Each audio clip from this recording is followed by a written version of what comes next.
Okay. So I think we're just about ready. We're getting set up here. Hopefully the sound continues to work.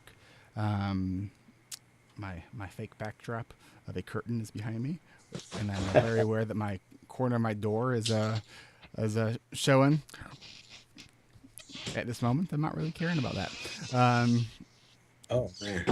Yeah, yeah, because I'm hearing you chop up. okay, you know what we're gonna do? Okay. Because I don't want to be choppy. Uh-huh. Let's see if we might just not do video. That's okay. Um, okay, I just turned my video off. Tell me how the audio is. Okay. Okay. Well, so far, it was It was intermittent. intermittent. Okay, Yeah. so I'm going to continue to talk for a little bit and tell me how my audio continues to be because we're going to get started here in just a moment. A couple other things that if you've been listening to the show, you know that we'll go into at the very end. We'll do the random question round. Do you have a book that you're going to recommend uh, on the my brain's right now is it's I'm like, full thought. Can I carry it to the end? Do you have a book you wanted to recommend for that looked up on what the hell's my affiliate sponsorship? Audible. Yeah, that's the one. Uh-huh. Uh-huh. Did you have one from that you looked up that was on Audible? Oh, no, no. I hadn't. Okay, that's okay. Okay. What is on Audible? There's lots on Audible. There's a lot of really good content on Audible. Uh-huh. Feel like I'm missing You something. are missing something. Go check. That, Go that get it. You can go get a free download by using my affiliate link. Just go to audibletrial.com/ADHD rewired and you get a free download there. uh-huh. Okay. All right. Okay. So I Yeah. thought I cut the. Are you seeing my video? No. Okay. All right. How has it been? So far it's been okay. Okay. So I'm still seeing your video, Okay. um, but your upload was faster than your download, so that would make sense then if it's been better so far. Mm-hmm. Okay. So let's see. Okay. Should we begin? Sure. Okay. And if it's getting choppy, let me know, please. Okay, sure. Okay. And let me just make sure that I have the pronunciation of your name correct here. It's spell it out for me phonetically, Uh Oz. like the wizard. Yep. Do, like DUE. Yep. Soleil. SO-LAY. Oz du Soleil. Yeah. Okay. What's the kind of the origin of that name? There's got to be a story behind that. Um, it's a story that tends to open a can of worms that I don't like opening. I'll share it with you.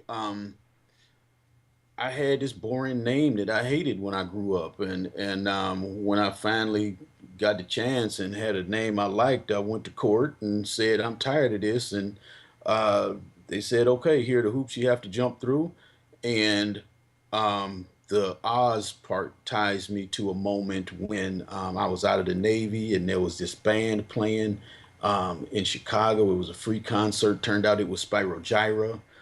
Oh, The Spider bass, Gyra.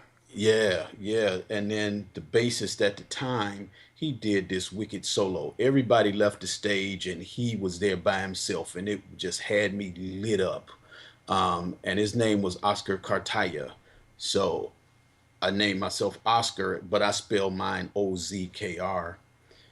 And I did want something that tied me to my father, and he used to call me son. And I thought, son, that's not a cool nickname. And then when he would write me letters, I would see Dear SUN. Say, okay, son. All right. So I put it all together, and of the sun, du soleil in French. And I almost went Del Sol, which would have been Spanish. Um, That is such a cool story. Would you share that on the podcast? well, what happens though is then people start all this. What was your real name? Well, my real name, because I legally changed it, is Oscar Du Soleil. You know, I mean, so the story is cool. I just get tired of what's next. What was your real? Was it Herbert? Just leave that alone, please. But what a cool. That's a great story. Mhm. How ADHD is that? I got bored of my name, so I needed to do something new. Right, right. Well, well, I hated that name. So I mean, I don't even say it. I said April 20th, 1999. The state of California said you are free of that burden. I'm gonna ask you to share that if that's okay. Um, Or would okay. you rather I not? Is it just Um, gonna be for the video clip? uh, okay. Just for the video clip. Okay. It's kind of a behind the scenes. Yeah. Okay, behind the scenes, yeah, because yeah, okay, I can do it for the behind the scenes. All right. Cool. Yeah, Cool. All right. Are you ready? sure. Okay. Let's get my thing out here. That's a great story. All right. Here we go. Um, and three, two, one. Welcome back to another episode of ADHD Rewired. I'm glad you're joining us for another episode. My guest today, you may have heard just a teaser of a few episodes ago. He actually called in to share his story, and his name is Oz Du Soleil, and he just told me a really cool story about his name. And he did ask, he didn't really want to share the story here, but I do have it on the behind the scenes clip that you'll be able to see on my website. So let me tell you a little bit about Azul Soleil. So he is a trainer and consultant for anything Microsoft Excel. His mission in life is to rid the world of crap data at the unnecessary misery it causes. The diagnosis of ADHD at the age of 38 provided a meaningful context for a lot of odd situations. I'm sure we'll be hearing about those in this interview. How does a person hyperfocus on complicated Excel solutions but regularly fall asleep in movie theaters? ADHD was the place to look for answers. Oz lives in Portland, Oregon, appreciates good bourbon, and is the author of Guerrilla Data Analysis, the second edition, co-written with Mr. Excel, Bill Jelen. Did I say his name right? Correct. All right. And you actually didn't mention in here you play bass. Yes, And yes. he plays bass. So Oz, welcome to ADHD Rewired. Thanks. Glad to be here. What did I leave out in the intro?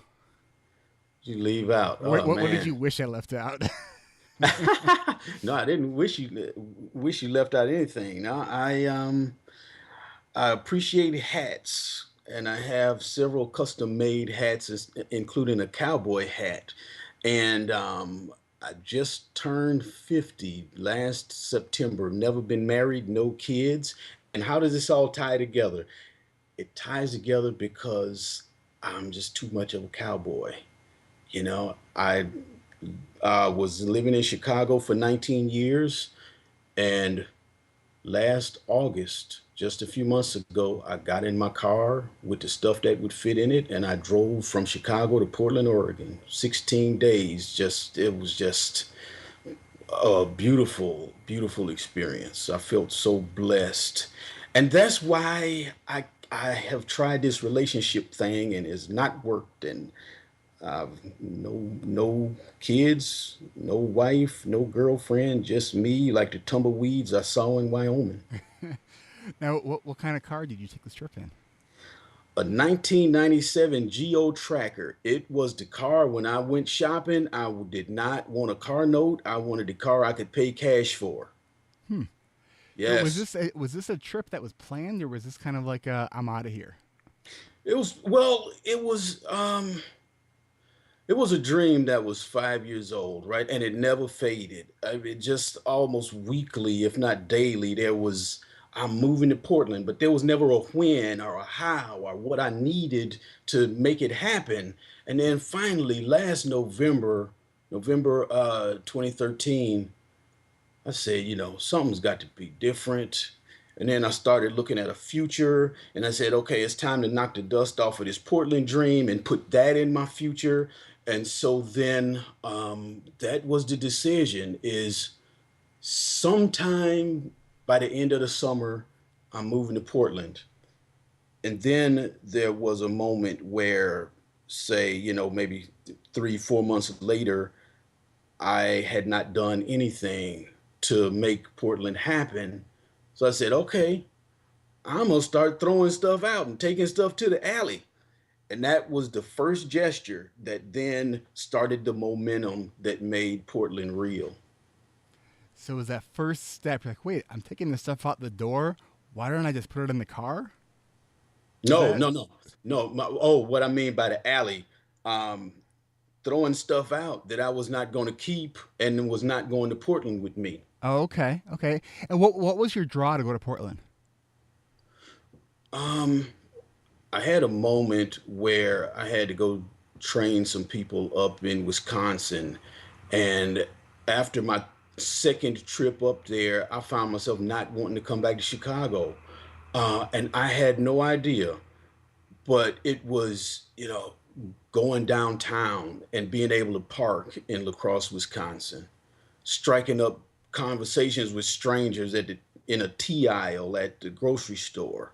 So, wow, okay, I no longer need the intensity and the pace.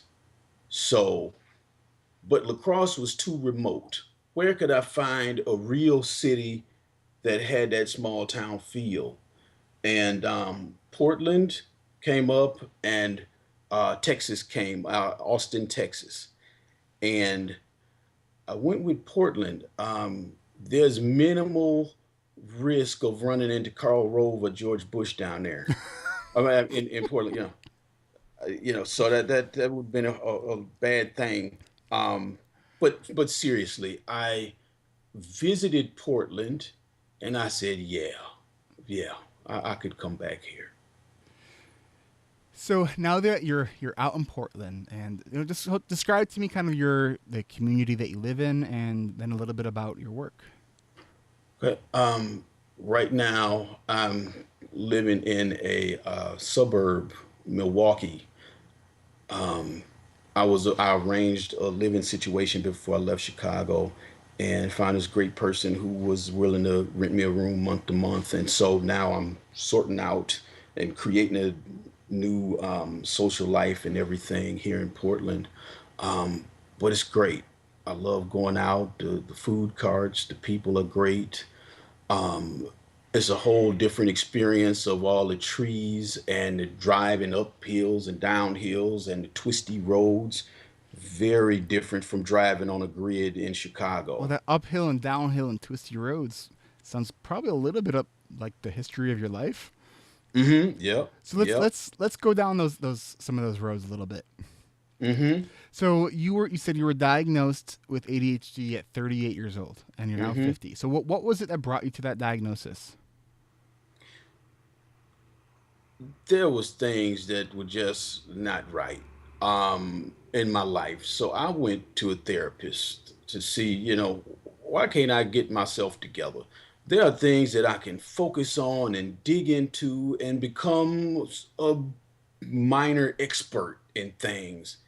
But then there are other things that don't happen. Um, I started playing bass around 38 years old as well. And oh man, I dug into theory, I took classes, I did a lot of things. But then, And if you're playing bass, you met Helena Boucher, right? yep, Was a yep, prior guest on this show. yep, she's great.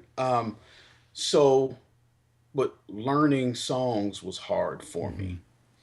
Um, What part of the learning songs was hard? Memorizing song arrangements, memorizing chord progressions, anything that was just straight out memorization, Mm-hmm. that was difficult, and learning it on the spot, Mm-hmm. being in classes, and then they say, okay, we're going to learn this song. All right. And it starts in F sharp. Okay, F sharp, I got it. Minor or major? Okay, minor. All right, F sharp, minor. Okay, and then we're gonna go to B from there. Okay, we're gonna go to B. All right. Um, then there's no. We're gonna walk to the B. Okay, F sharp minor. We're gonna walk to the B. All of this stuff is going on in my head, and I'm trying to figure out what else is happening with the band and how many measures of what are we doing? Is it one measure of each, or is it half measures? What's going on here? All of this stuff starts firing in my head, and it makes it just doggone hard. So what'd you do? I started to write things down, and then I developed a system for myself in Excel to put these songs on a grid. And so it's funny because people that know me, especially the members of the my last coaching group, know that when it comes to Excel, my eyes just go kind of, they kind of glaze over. So Hmm. I see the value of it. I just, it Yeah. hurts my brain. So when Uh-huh. I heard from you and you're like, you're the Excel wizard, it's like, how? Tell me, like,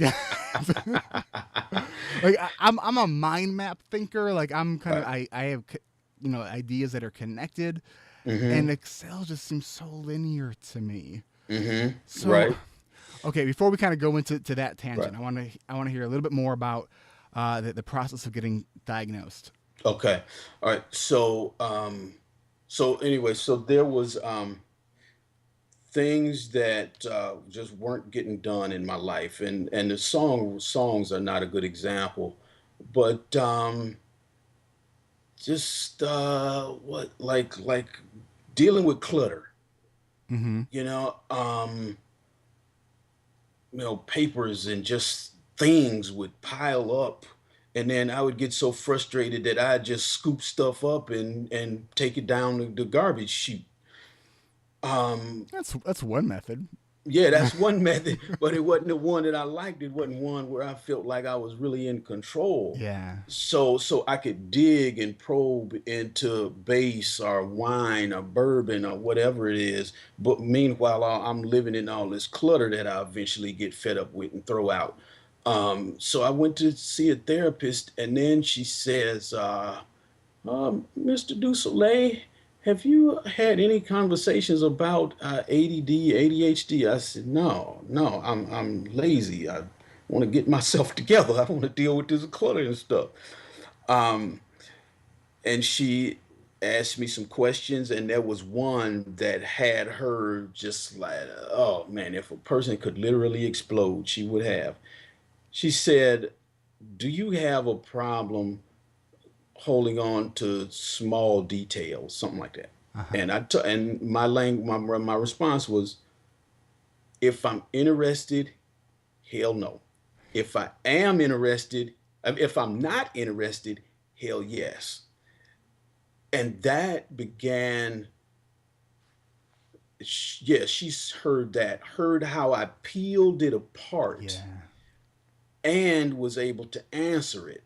So she was like, "Oh my gosh, okay, so we should at least try So some." I she probably like was reaching for her stamp, certified Yeah, ADHD. yeah, yeah, yeah. Um, so that started it, and then she said, "Let's at least try some medication."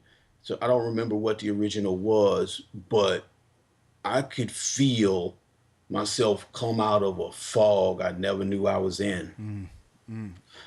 And that's And so yeah, powerful and so relatable too. And I was actually just talking with someone else earlier today about that experience of feeling normal for the first time when you started that medication. mm-hmm, mm-hmm. And yeah, and then you can get into questions about what is normal, but I liked coming out of the clouds and seeing what was there, you know.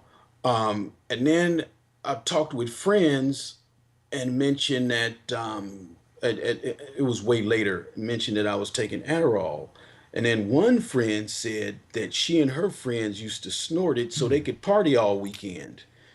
And then another friend said that he and his friends used to get Adderall and stay up all weekend to study for finals. So And I they said, were well, abusing that stuff. right. And so it that made no sense to me because when I take my medication, I don't feel all buzzed and ready to party. I just come out of a fog.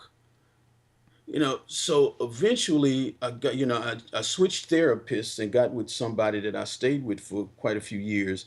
And he explained that that is one way of recognizing ADHD or not.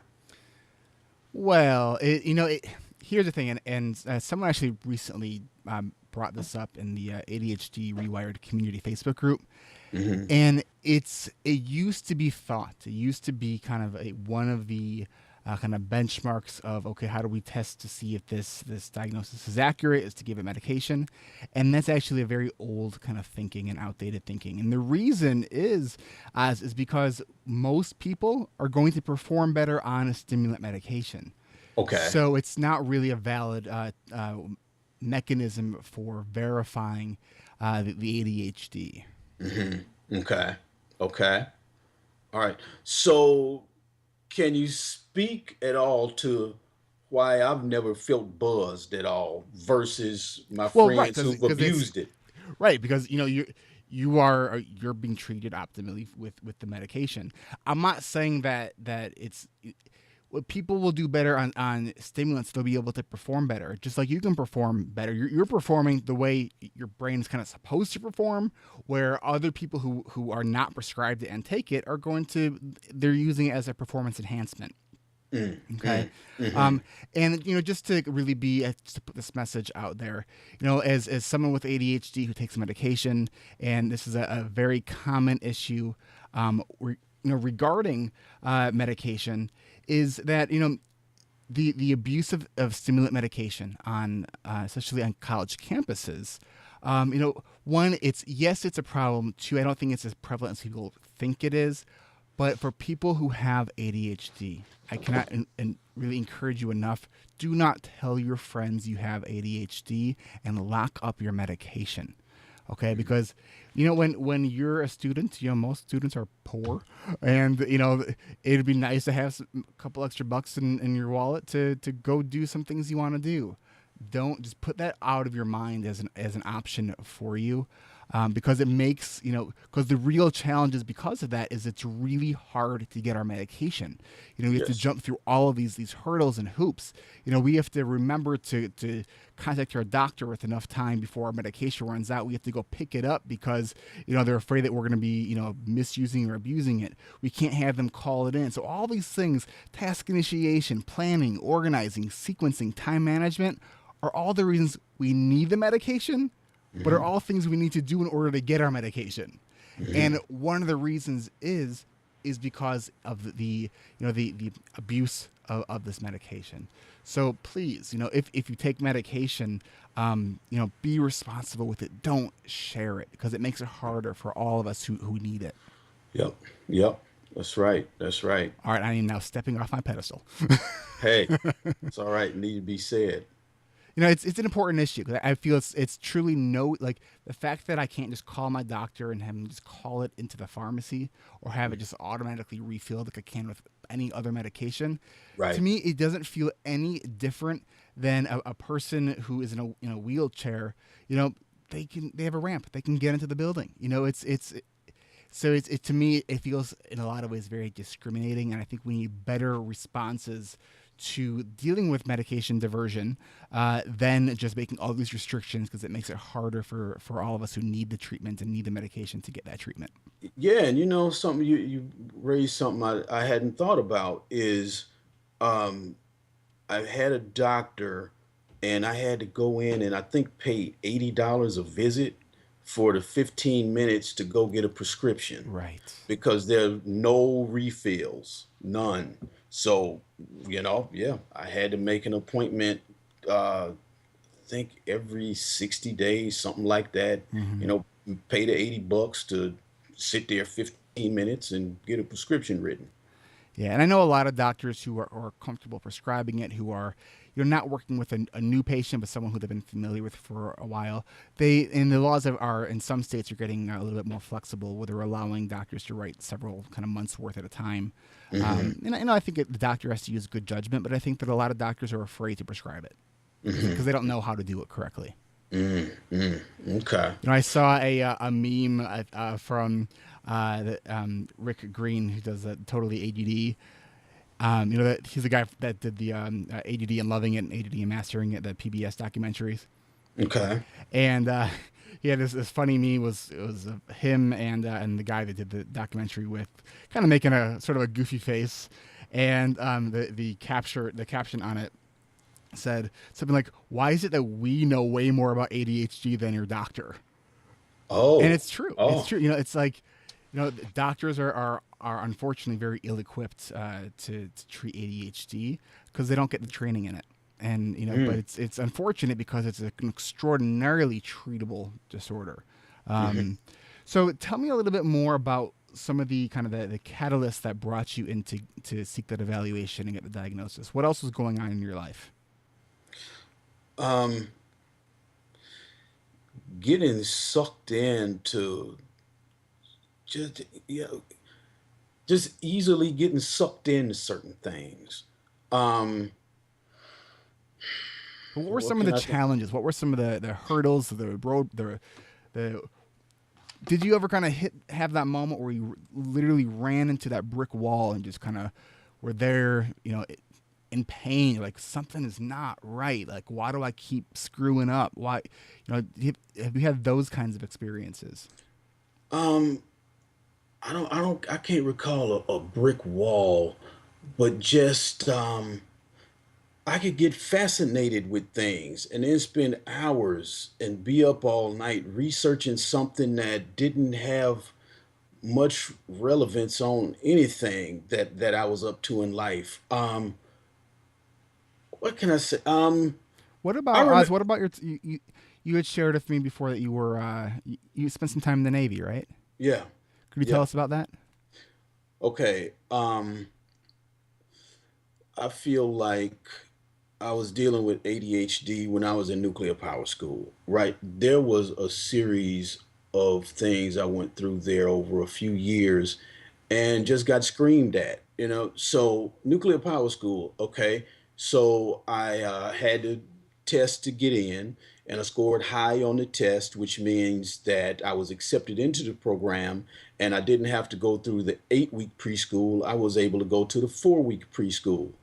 And so then I finally get into the actual nuclear power uh, training, and I'm falling asleep in the class.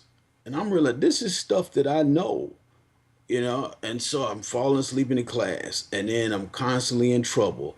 They're screaming at me in front of everybody and telling me go stand up in the back of the room if I can't stay awake. And then the threats to That could be kick a me good out. strategy, actually. Well, yeah, it can be. It can be, but then, what's on my mind is I'm standing in the back of the room wondering what's wrong with me. Why Yeah. can't I stay awake? No longer am I really there present thinking Hmm. about the material. I'm thinking about staying in more trouble and then the threats to kick me out of the program, even though, I'm staying, but passing exams and stuff. Um, and it's, did you get enough sleep? Why are you staying up all night? Well, I didn't stay up all night. I did go to sleep. And what's the problem with you sleeping in class?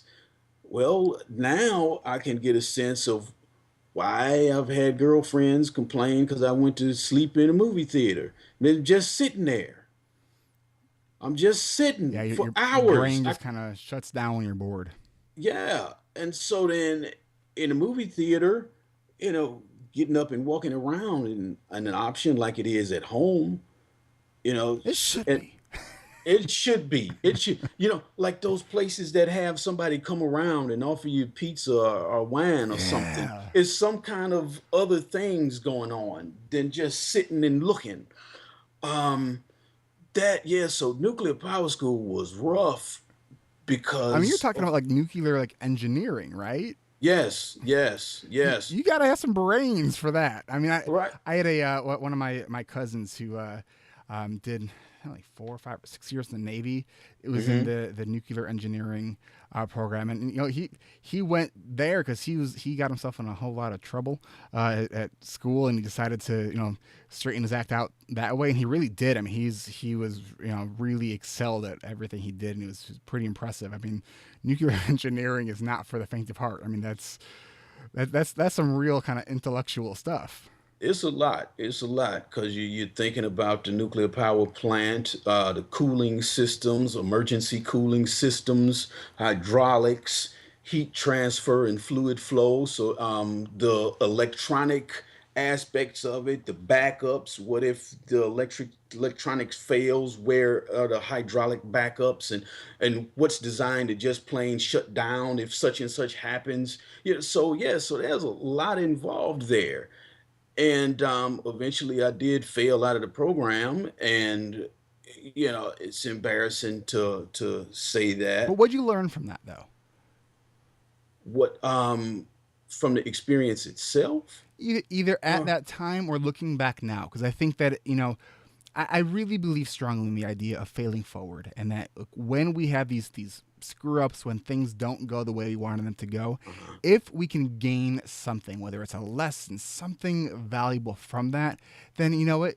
That's tuition. That's the uh, tuition of life, where we learn those from those experiences, and to uh-huh. not view that as something to be embarrassed about, but Okay. look at that as I didn't know that about myself at that point, and Right. here's what I learned about myself because of that. And if it weren't for that, I probably wouldn't be where I am now. Mm-hmm. Mm-hmm. um yeah, let me think a second. One thing is I had to get to a place to where I just had to own it. Yeah. That I failed out on week 19, I think, of a 24-week program.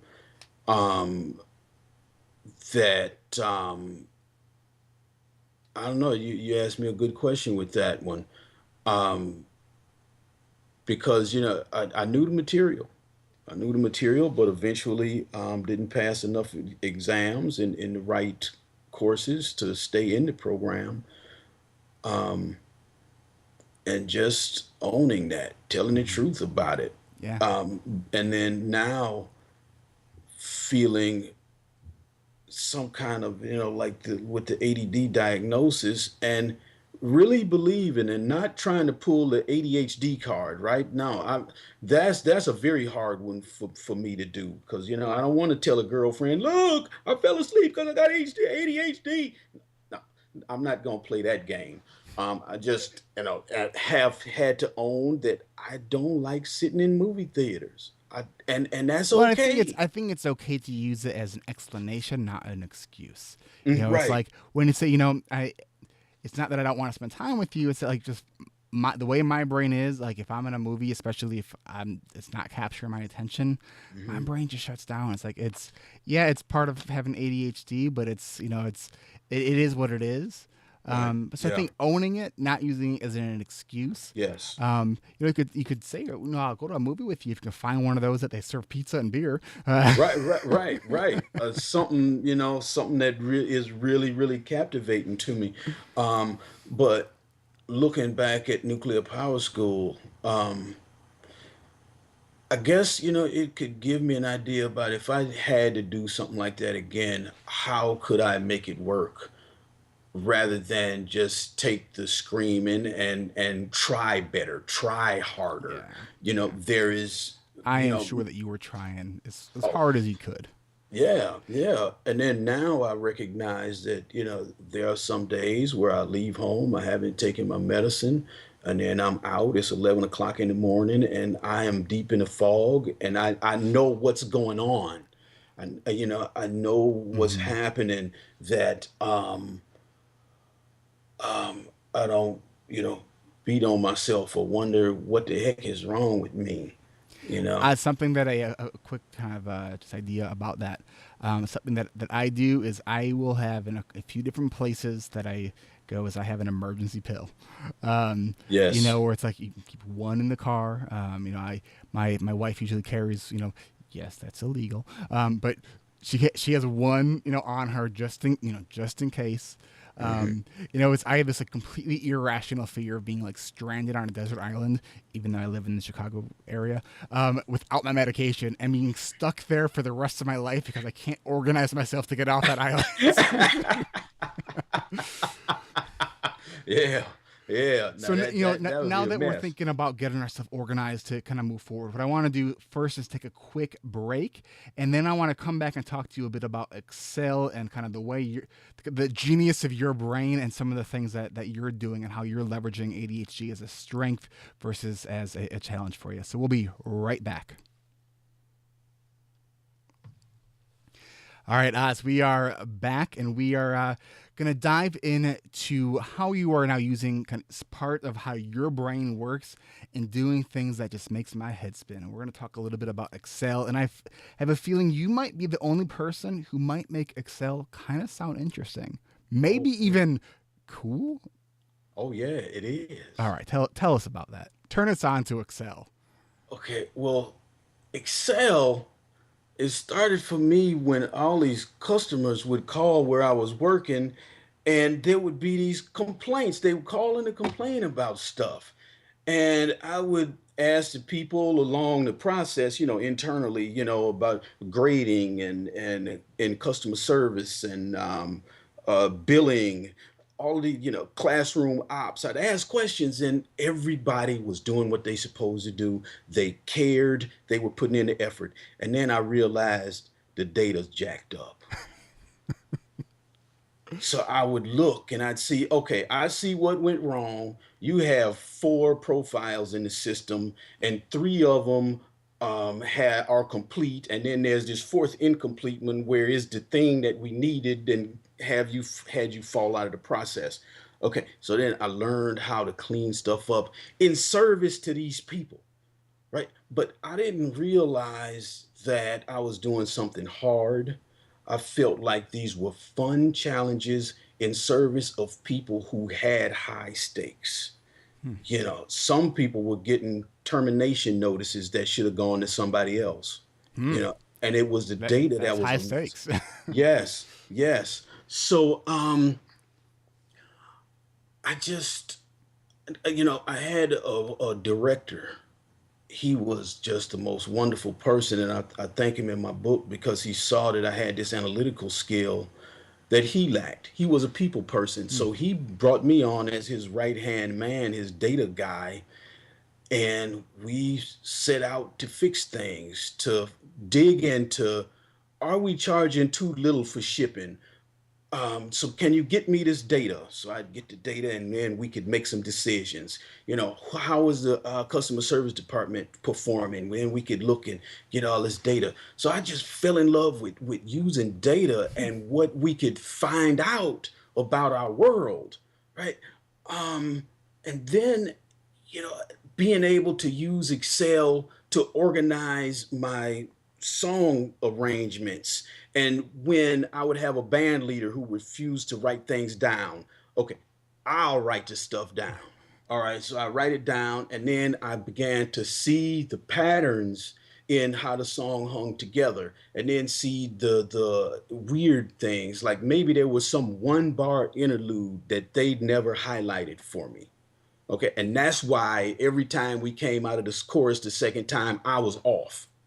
You know, now we can see here's 4 bars, here's 8 bars here, and those second four are a repeat of the first four, and then here's this chorus, and then this, and then here's the chorus again, and here's this 1 bar interlude, and then we're back into the verse again.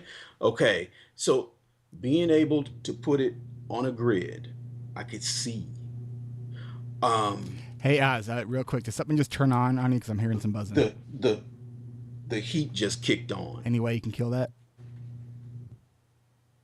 Oh no, that was the garage door. Okay. That was the garage door. So the person I live with, she that just left, came back. Okay. It's a loud garage. Um, yeah, yeah. I wondered what it was. All right, no worries.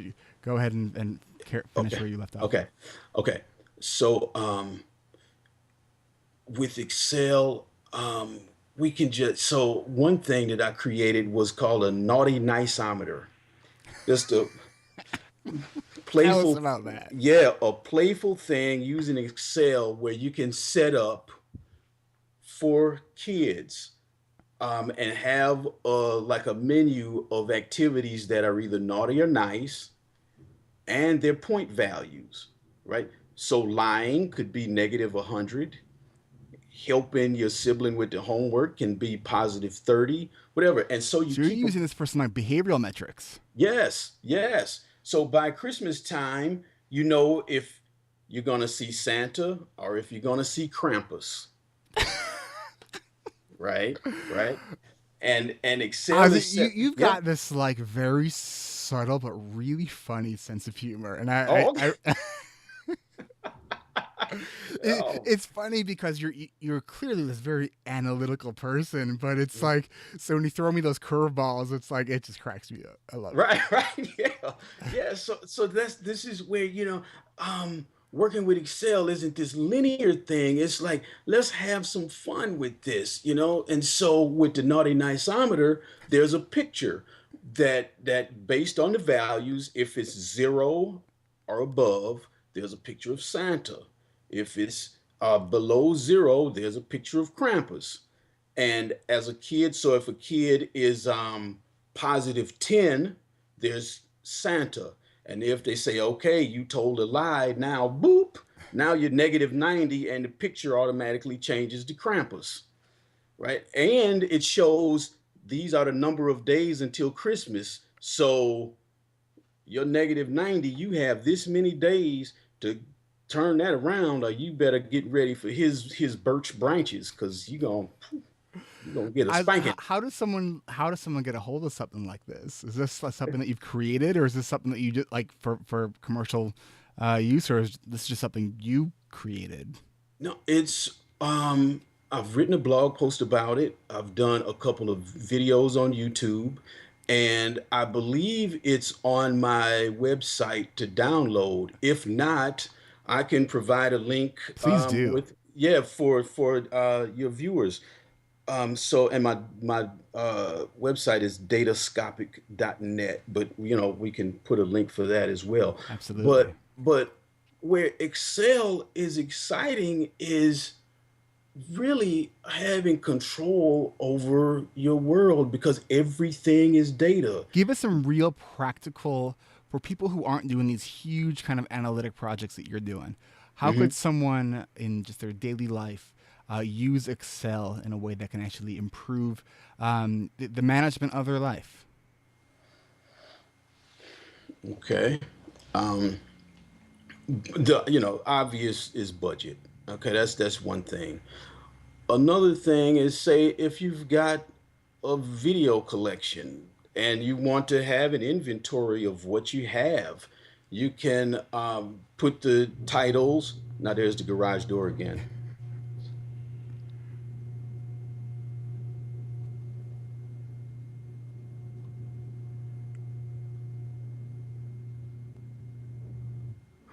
Okay, so if you have a video collection, you can take the titles and whatever you want to categorize it by the main actors, the genre, the year it was released, whether you liked it or not, whether you want to mark go through and mark the ones that you want to sell at the weekend garage sale, whatever. Just make a big grid and put it there, and then say, yeah, these are the ones I want to sell.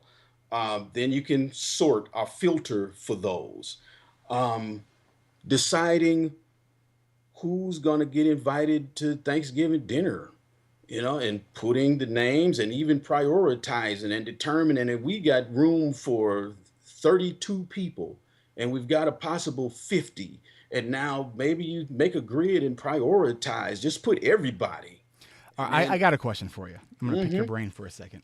yes. So in the ADHD Rewired coaching and accountability group, one of the things that we did was we were kind of rotating accountability partners, and I felt so lucky because there was a member of our group that like really liked Excel and knew that it pained me to try to like figure out how to rotate it, and so what took me like 2 hours to do took her 5 minutes to do. So I happily allow her to take over that. is there like a formula that can be set up in Excel that can kind of automate that process? Like if each week, if you have 12 people in a group and each week you're going to have a different accountability partner, how does that like rotate? Because that just hurts my brain. Okay, so I did a similar challenge like that, helping Helena out. And so here's you ask a good you set up the challenge really well, and then there's the right tool, right? And I found a round robin tournament generator online, and that wound up being the best solution. I am writing that down. Yes, because I did try to do that in Excel, and it can be done. It got really, really involved because there's the risk of, you know, putting somebody with themselves, Mm. right? But in Excel, could I mean, is that something that if you are pretty deep into Excel, can like you can set up an equation so that can't happen? Yeah, yeah, you can.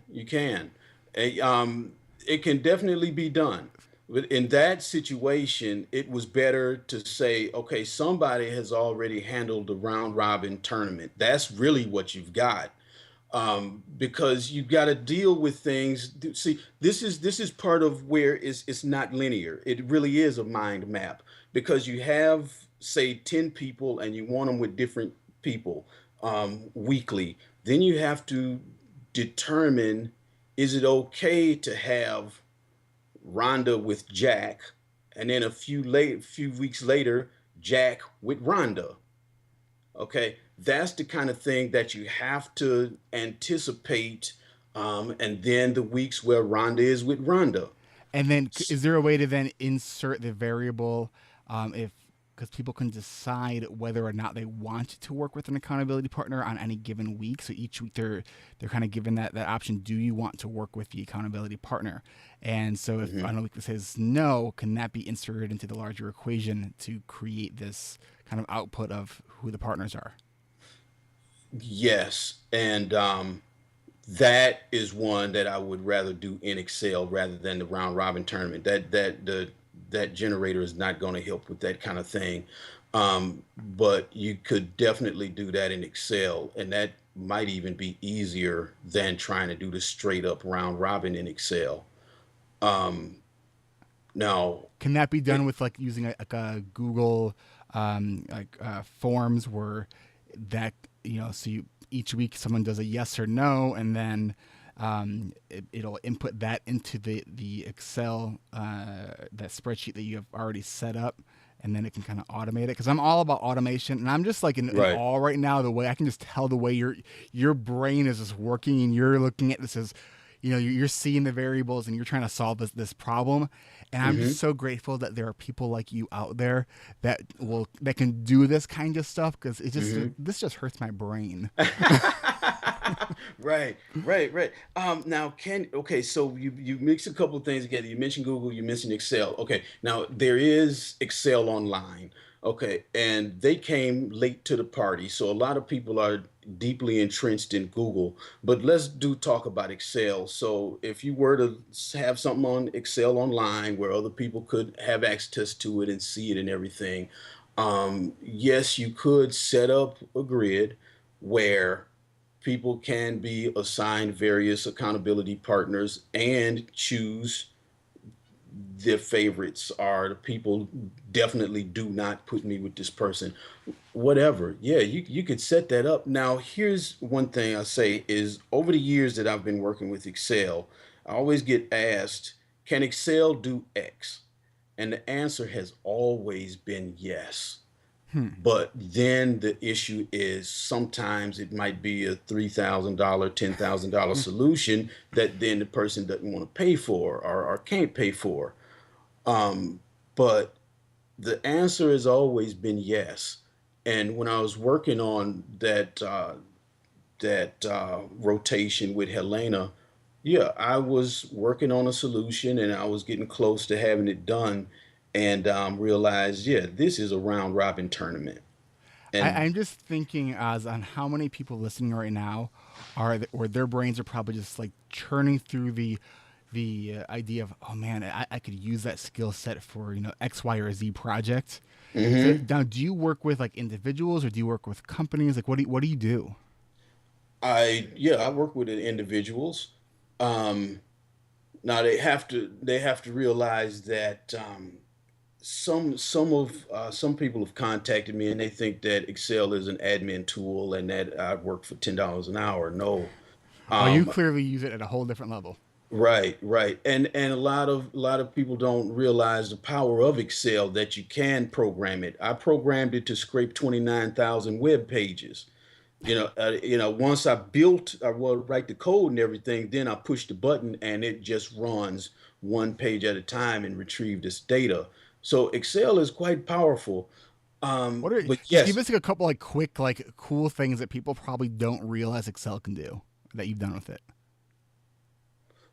yeah, like going on a website and retrieving data off of web pages and then storing it in a way that's sortable. Um, Another thing, you can program Excel to log into your bank account and retrieve your account data and put it into your budget or whatever you need. Um, I've used it to generate custom PDF forms. So a person puts in a lot of data about their business and their business goals, and then you push a button and then it generates your specific PDF. uh, the Naughty Niceometer was a fun one, but it's very involved. What Have you else? ever developed an app? Okay, so that's a couple of things you can be asking, like a phone app, the standalone app. Hmm. No, I've built what I call apps in Excel because people do use them for their productivity, Hmm. right? Um, and Excel, the Microsoft developers of Excel, they have started Excel web app. So I have built Excel apps that are embedded in web pages, like break-even calculator, where somebody can put in variables about this business, and then colors change based on where you're still negative and where you're positive. Hmm.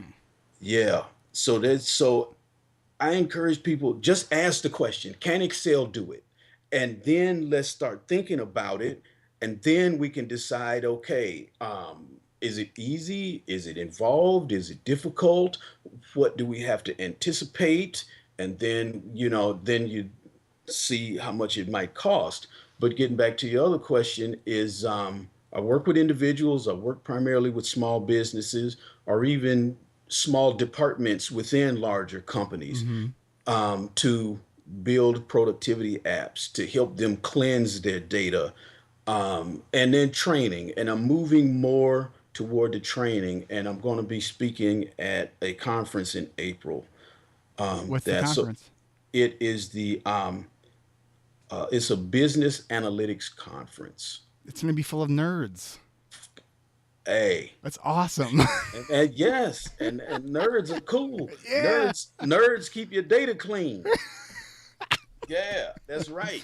That's You know, right. and I want everyone to really kind of take the helicopter view of what we're kind of listening to right now, because you've been kind of going deep on Excel and getting kind of nerdy on it, which is awesome. But what I think if we really kind of think about this, where's the value of this? Is Hmm. that I think that one of the many strengths of people with ADHD is we're problem solvers. And it's so clear in what you do and how you do it is that you love solving problems. You're Yes. not, instead of someone coming to you with that problem like, oh, that can't be done because it's never been done before. You're like, Yeah. let's figure out how to make that happen. And that's awesome. Yes. Yes. Thanks. And that's why it took me so long to realize that I had a skill versus being some guy in a in a cubicle solving all these puzzles. Yes. I loved it. I loved it, and eventually, in the last few months that I was working that job, I didn't have a title. I just had, people calling me from all different departments asking me, "Can you get me this data?" And see, and so here's the deal: is getting the data was one thing.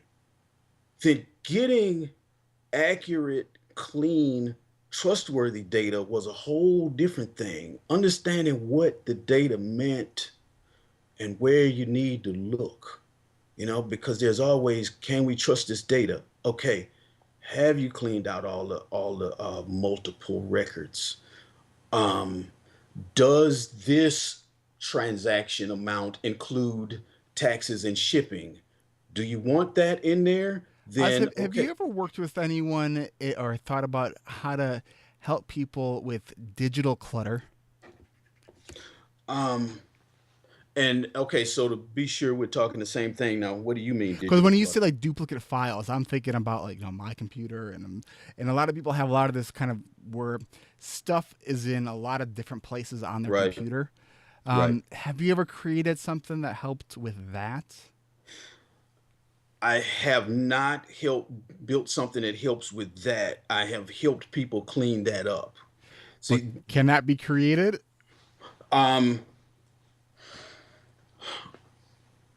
I would, I'm sure that it can be. We would need to look at the requirements. Do you want something that would be synchronized between your phone, your email list, various spreadsheets that you've got? See, now we're talking about a process issue, right?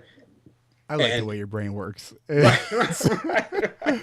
Because that's really data analysis is the process, right? Because so now we have a solution. That solution still has to happen inside a process because you can't go start up another random worksheet in some new folder and expect this new app to find it. Okay. Yeah. And I've seen situations where somebody's brought me in to talk about a solution, and then I'll recognize you have a process issue because you can spend money on me building something that I've already seen these people are not going to use. All right. Okay. Well, Yeah. here's what we're gonna do. We're getting kind of to the end of this Mm. of our Oh, time here. I know okay. it goes fast, right? Yeah. So you've given us a lot of really valuable information, but now it is time for the random question round. This is the part of the show that has nothing to do with ADHD, which then paradoxically has everything to do with ADHD. All right. Ozzy, you ready to do this? I'll whoop it on me. All right. All right. The the next app that's going to be developed by you, which is going to be a top bestseller that's going to revolutionize the way apps work, is called. It is called what is it called? Okay, okay, okay, okay. What is it called? It is called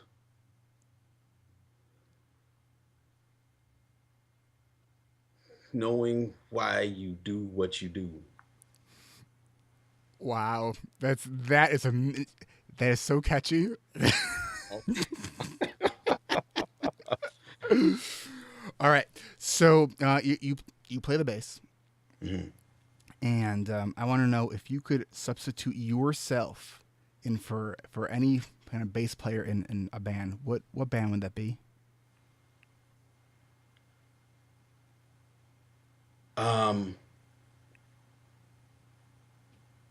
I would love to play bass behind Javon. He is, Javon?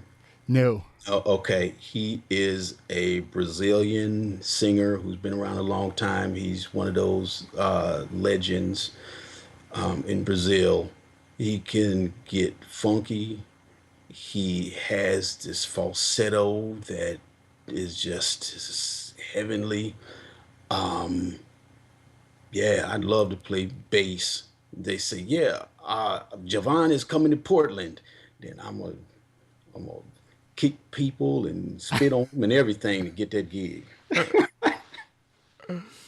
Well, that's who knows. Maybe he listens and then to this podcast, and then you could probably do some kind of Excel document to figure out the probability of that, and then him calling you to hook Yeah, up with you. And yeah. now let's say you guys collaborated together, and he said to you, "We have to come up with a name for the band. What's the band name gonna be?" Me and Javon. Okay. Um,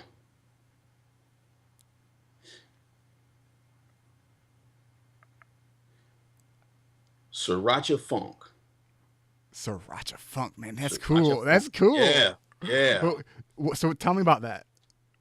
It's gonna be hot. It's gonna make your tongue just pulse when you taste that music, it's just gonna make you wake up. It's make you feel good and all warm inside when you hear that tight rhythm section and the funky grooves. That's it. It's Roger Funk. Do you Yeah. think that you could send me just like do you have like a quick recording of some like a bass riff that you can do that we can actually just add right to the outro of this podcast? Oh man, it would take me a while to find. Is your bass nearby? I don't. It's not plugged into an amp and it's not tuned up. Right. How long would that take you? Because Uh, we can hit the edit button and pause the gap. it would. Well, I don't have an amp. Oh, My okay. my amps are in Chicago. Man, Yeah. that's rough. Yes. Yes. That's Yes. rough. It is. Yes, it is. Ooh, that's like having a piano with no hammers. No, it's Mm-mm. not. Yeah. Yeah. Yeah. Yeah. All right. Well, that's You too have another. bad. That You have another question. do I have another question? How soon can you get an amp? Oh man, I think that we're gonna end that right there, Oz, because this has been a lot of fun. This has made my head spin a little bit, but with more questions that it's like wow, I'm thinking about all the possibilities or things I can do. But I think that the gem of this conversation was understanding that when you understand how your brain actually works, and you find that green zone, that area of strength where work Yes. becomes play because it's fun, man, you can do so much. You can do so Hmm. much, and clearly Oh yes. you're a very talented and smart individual, and you figured out that there are just some things that you're just not cut out to do. Like I'm not cut out to do anything harder than Excel, and thank goodness for you. So, Yeah. Oz, tell us one more time kind of where we can reach you, and are there any kind of final words that you want to leave us with? Okay. Yep. You can find me at datascopic.net. Um, I am Oz underscore Dragon Cookie on Twitter. That's a story, but for another time. Um, After we say goodbye, you're going to tell me that story so we can have it on the yeah. video. Okay. All right. Sure. And you know, any final words is yeah, ADHD, it's a real thing, and I feel blessed to have it, and feel blessed to have been diagnosed with it, and just own it and work with it. Oz, thank you so much. If you want to go back and check the show notes for this episode, just go to my website, erictivers.com, and he will be somewhere in the episode 40 something or another. I haven't planned that far ahead, but just look for Oz and you will find him. All Oz, thanks right. so much. Thank you. All right. That was a lot of fun. All Thanks. right. All right. All right, so now Yes. you got to Thank tell you. me about that Twitter handle. Okay. All right. So, and you were you recording when I explained the thing about the name? Uh huh. Are we okay? Oh, okay. So you do have that Yeah, recorded. and this is the video feed is still recording. Okay, okay. Because I thought you turned on the video after I told that story. I th- I don't know if I did. Anyway, okay, I can even tell it again. Okay, so um, Oz Dragon Cookie, that started when I was working on my dragon cookie, my cookie that had it's peanut butter with ghost peppers and habanero peppers, and I was going all in. People were buying the cookie. I've sent the cookie as far as Scotland. People, and it really brings the heat. It was a cookie designed to go with milk. If you could eat the cookie with no milk, it wasn't hot enough. If milk didn't calm it, it was too hot. So it was really finding that window there. I don't even know Yeah. if I should be taking you seriously right now. You're being so serious about this thing that just sounds so absurd. Hey man, it's a beautiful thing, man. It's a beautiful thing. You know, it took 6 months to perfect that recipe Oh and my find that gosh. window. Did you organize it through an Excel sheet? I managed my recipe in there. Yeah, yeah, and kind of document, like the batches that were too hot, the batches that where the cookies were burned on the bottom, and just discovering exactly how long the cookie needed to be in the oven. Um, so yeah, man, that's where Dragon Cookie came from. Was this cookie that was in honor of spicy food. That's awesome. That's Yeah. awesome. Yeah. So now that it got too big and I had to stop it, and so now I am kind of stuck with that handle. And even this morning I was thinking, okay, people are tweeting about me coming to this business analytics conference and they're tweeting Oz Dragon Cookie.